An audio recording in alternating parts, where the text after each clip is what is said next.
Demain, la Coupe du Monde 2026 commence.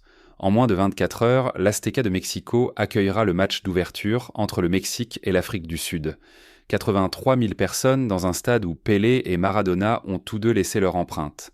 Et le tournoi, qui a suscité plus de controverses, de débats et de véritables turbulences institutionnelles que toute autre édition de l'ère moderne, devra enfin répondre à la question qui le plane depuis des mois.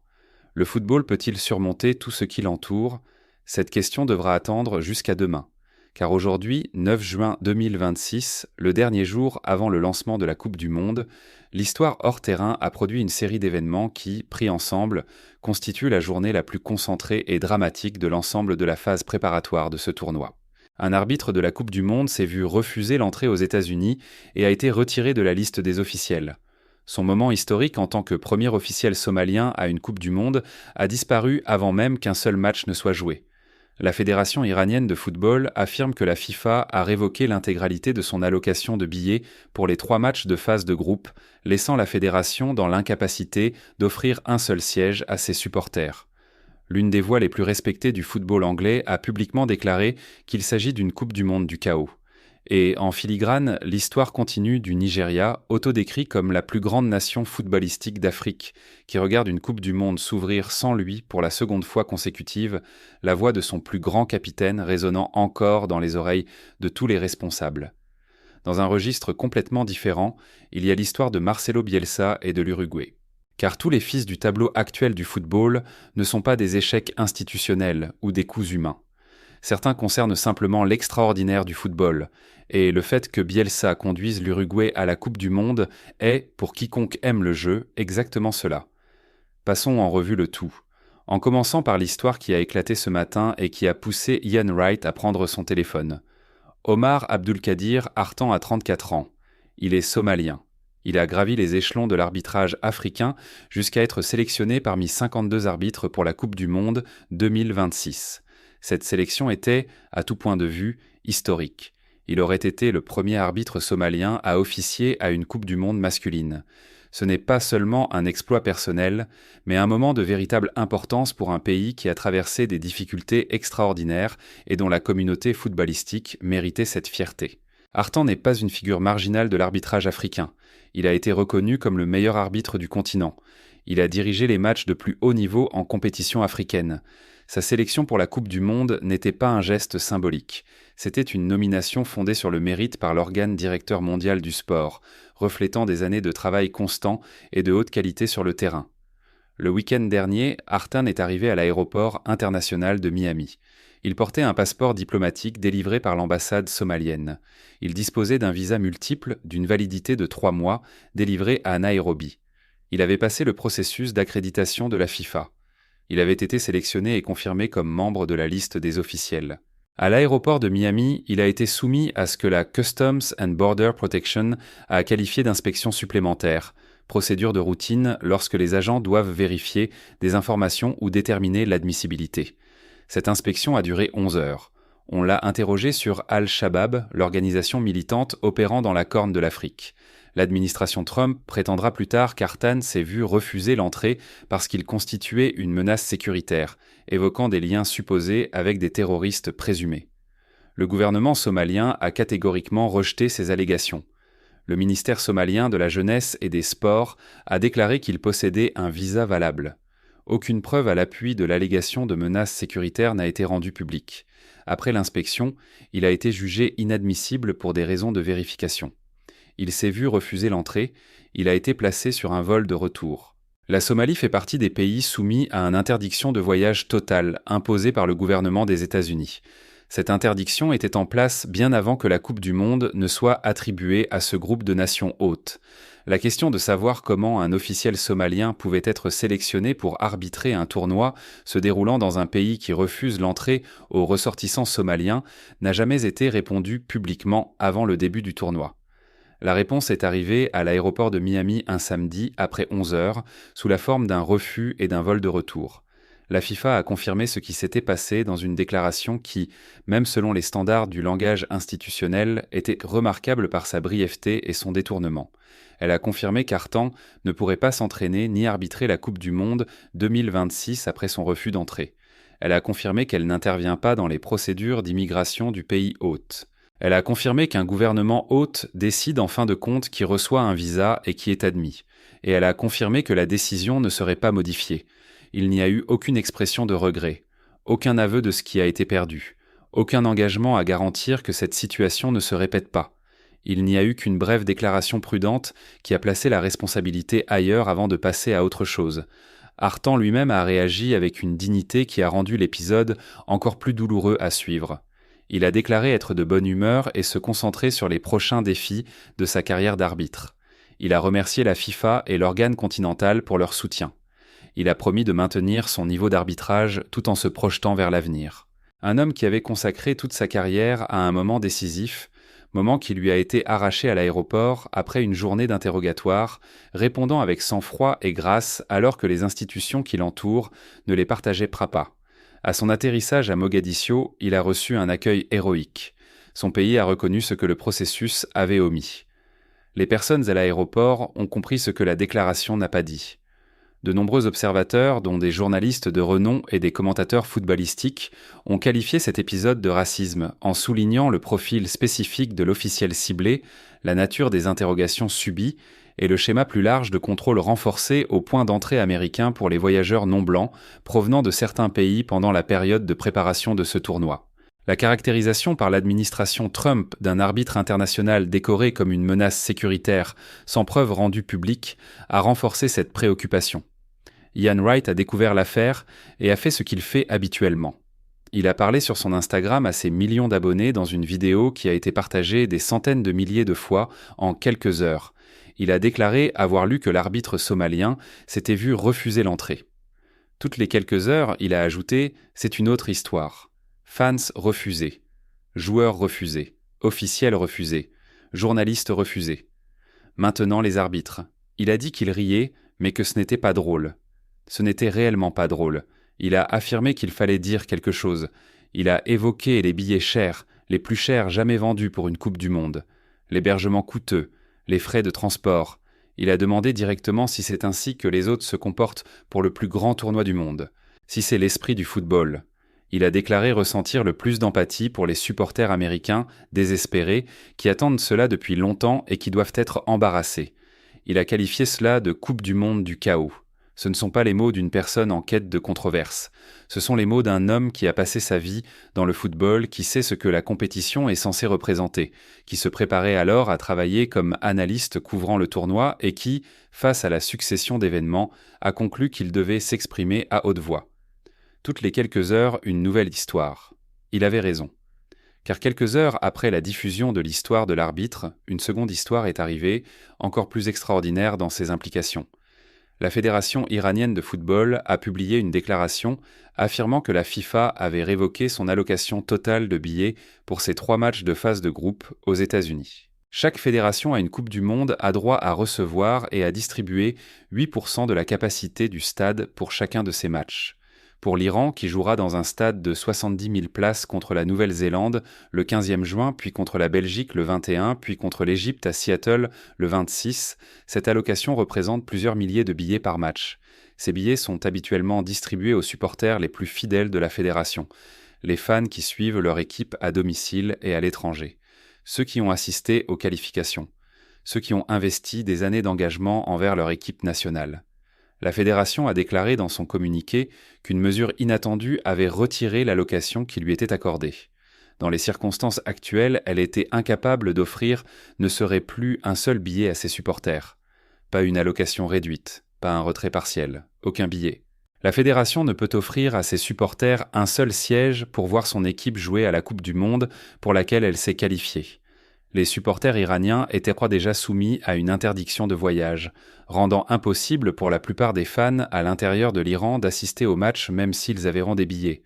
L'allocation, lorsqu'elle a été initialement distribuée, était principalement destinée aux Iraniens de la diaspora, y compris ceux déjà installés aux États-Unis qui n'étaient pas soumis à l'interdiction et qui auraient pu assister aux rencontres.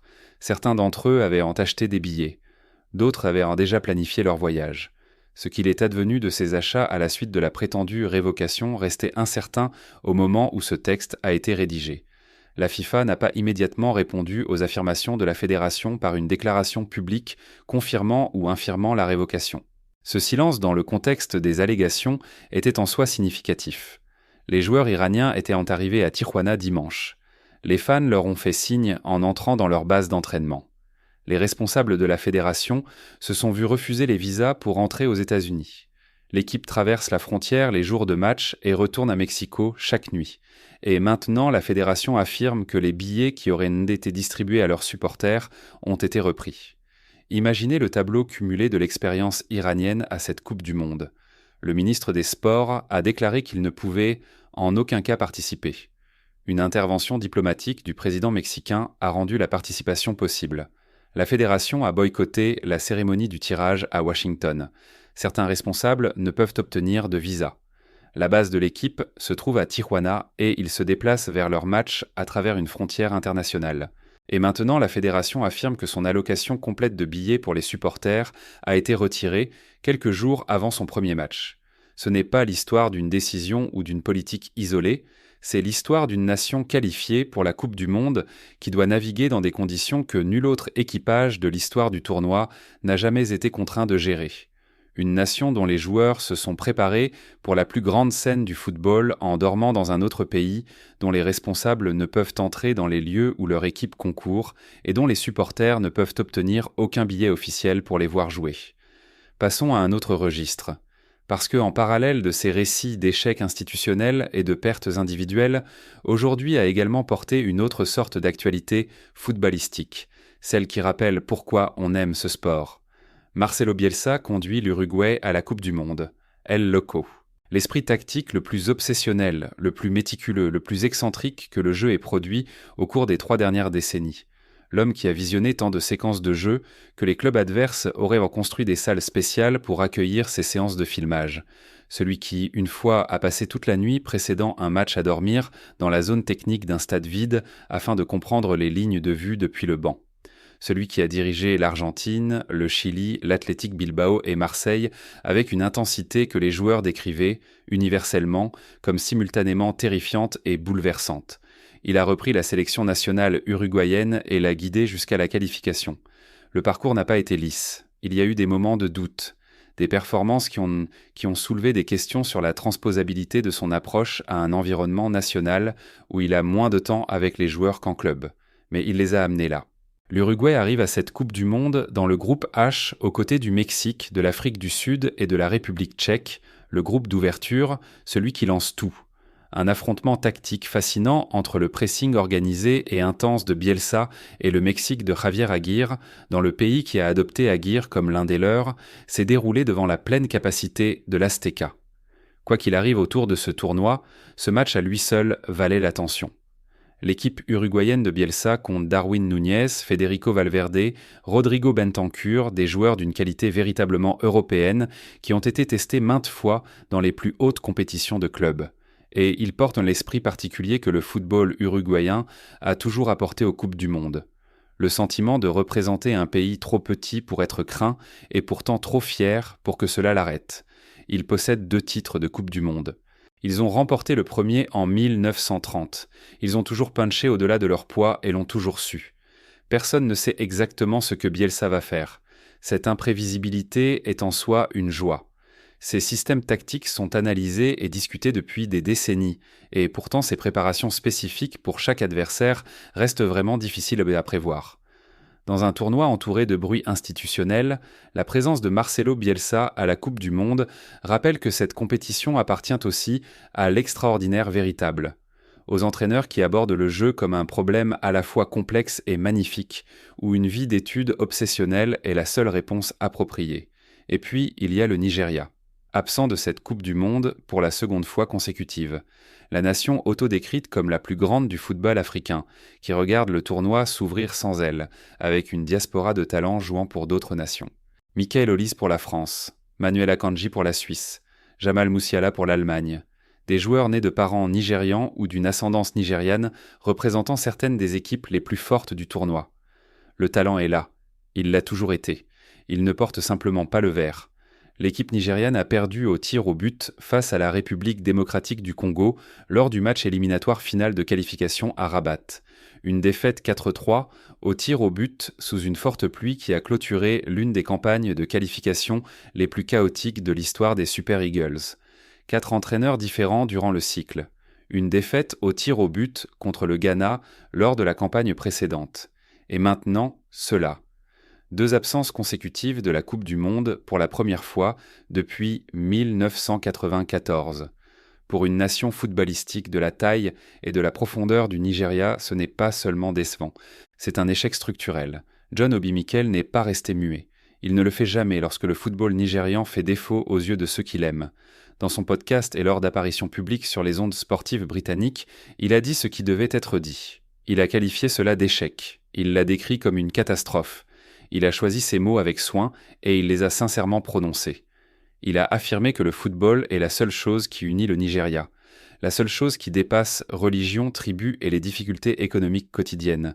Que vous soyez Hausa, Yoruba, Igbo, musulman ou chrétien, quand le Nigeria joue, tout le monde regarde, tout le monde soutient, tout le monde ressent la joie ensemble. Et pour la seconde fois d'affilée, cette joie a été enlevée aux gens par une administration qu'il décrit comme défaillante à tous les niveaux. Il a déclaré que l'ensemble du conseil d'administration de la Fédération nigériane de football devrait démissionner. Pas comme une déclaration populiste, mais comme une position réfléchie d'un ancien joueur de 2 Coupes du Monde qui comprend ce que la préparation et la gestion d'une équipe nationale exigent réellement et qui a vu son pays échouer à se qualifier avec l'une des réserves de talent les plus profondes d'Afrique. Il a affirmé que même remporter la Coupe d'Afrique des Nations ne soulagerait pas la douleur de manquer une Coupe du Monde. Il a déclaré que le Nigeria appartient à la plus grande scène et que rien d'autre ne s'en approche. Le contraste au cœur de cela mérite que l'on s'y attarde un instant. La France a Michael Olise, l'Allemagne a Jamal Musiala, la Suisse a Manuel Akanji. Ce sont des joueurs dont l'héritage nigérian est visible dans la composition de certaines des équipes les plus puissantes du tournoi.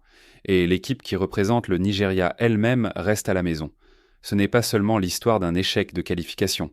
C'est l'histoire d'une institution qui a gaspillé quelque chose d'irremplaçable, et d'un pays de plus de 200 millions de fans de football qui regardent l'équipe d'un autre pays inclure leurs fils et petits-fils, tandis que leur propre drapeau n'est pas sur le terrain.